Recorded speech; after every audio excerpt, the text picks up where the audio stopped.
Geldik, çatdıq. Hardayıq? Antalya'ya gəlmişik. Beleyə gəlmişik. Ruslan.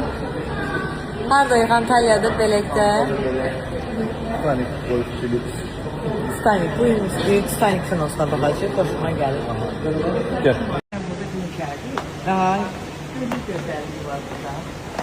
Mama. Aslında Titanic deyirsən. Dostlar, bir dənə söz deyim. Bura ilk dəfədir gəliməmdə. Yəni burada olmamışam bu oteldə.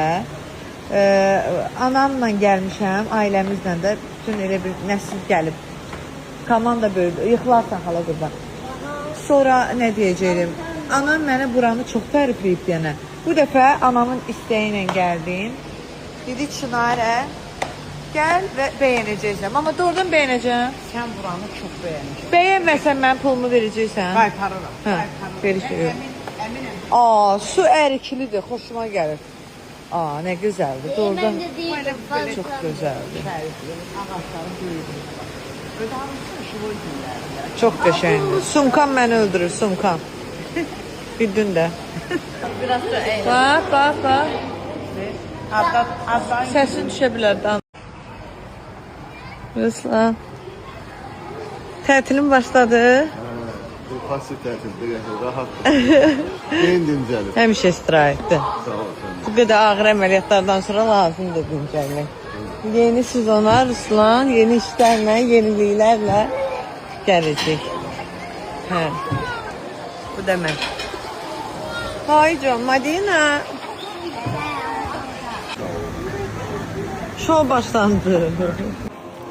Dostlar, ilk dəfədir biz bu otelə gəlirik. Bizim ailəmiz gəlmişdilər keçən il. Çox bəyənmişdilər. Hə, Ruslan?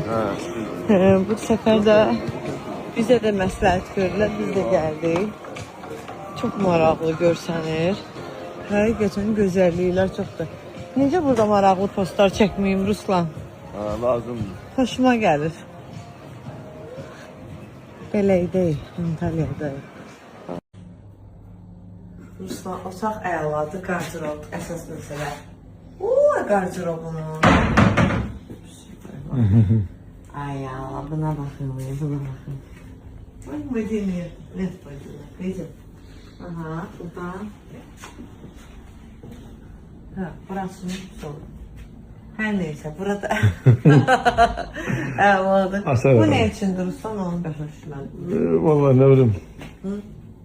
Oranın yeriyle. Bura Medine yeri. Güllerinizi göster, güllerinizi. Teşekkürler.